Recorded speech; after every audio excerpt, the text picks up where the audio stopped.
Just turning to a different story now, and it's one that's divided lots of people. Female cyclists threaten to pull out of the National Omnium Championships. Very difficult word for me to say, that, Omnium, anyway. Right, in Derby on Saturday, because transgender competitor Emily Bridges was blocked from racing against them because he had competed as a man until a few weeks ago. Yes, Bridges' aunt has condemned the move as unfair. I'm not sure why, but following the controversy across the Atlantic with transgender swimmer Leah Thomas, a debate has been sparked about fairness in women's sports when transgender athletes are included. Well, joining us now is Miranda Yardley, a human rights activist. Welcome to the programme and thank you for joining us on the show again. I mean, to me, it's a very simple solution: male and female sports. You know, surely that's what has been done for decades, and that is fairness. I think that these individuals, such as Leah Thomas and also Emily, can compete, but in the male category. Isn't sport the one place where biology is everything? Yeah, I mean, seriously, it's the... You'll notice how this is being framed by people who are pushing for this, and that what they're saying is that now Emily is prevented from competing. Well, no, Emily is perfectly entitled to compete, but can compete in the men's. There is a huge red herring here in that you'll notice that the cycling groups and also the Olympic groups, they talk about testosterone suppression and talk about somebody having had levels of testosterone for a number of years to be able to allow them to compete.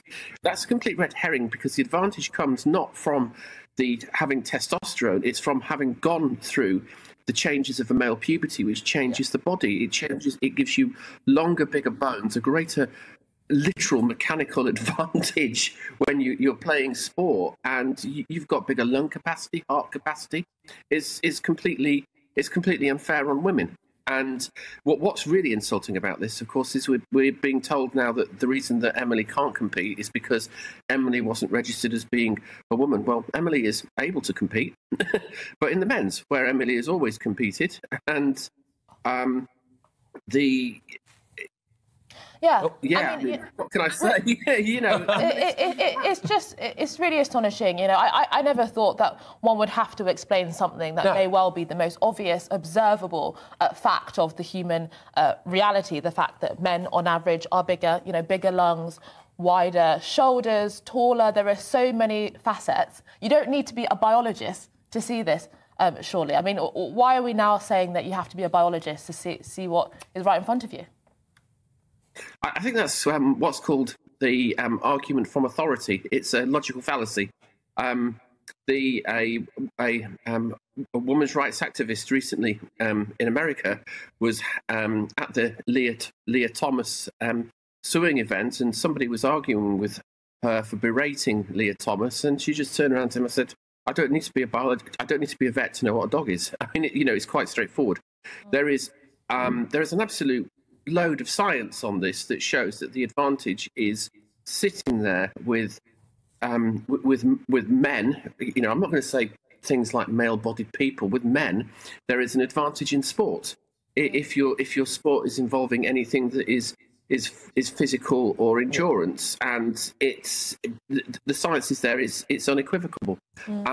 There's a lot of dishonest arguments being going on. There was a segment yesterday with Sharon Davis, who was, you know, she has been flying the flag for women's sport for decades, to be honest. And now she's really putting her head above the parapet and saying that what's actually happening here is completely unfair, and that women, you know, we need to have a level playing field for women. There has to be some form of fair play for women to allow them to compete in a fair, you know, complete fairly. And she was in a debate with, I think it was Jeremy Vine and India Willoughby. And India Willoughby was just basically making things up, talking about the science behind it.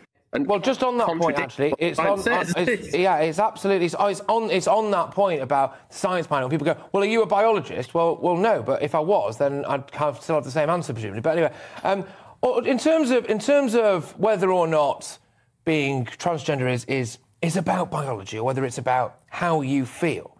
Look, I mean, how do you feel about it? How, in your personal experiences, just in life generally, right? You know, how have you found about this question of whether or not gender is a feeling?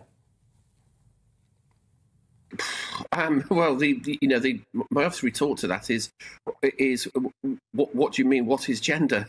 Yeah. This whole idea of feeling like a woman is absurd. I mean, ultimately, all I know is how it feels to be me, and all you know is how it feels to be you.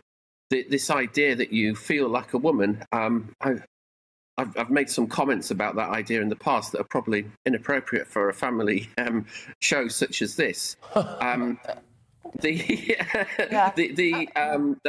thing is, a couple of years ago, I decided I wanted to take up some form of competitive sport to allow me to lose a bit of weight. So I joined the rugby team, and I joined the men's rugby team, and they were very, very accepting of me. And I have to say that the thought of the type of men that play rugby, playing rugby with women, terrifies me, because it's the size advantage is absolutely clear where you are in a.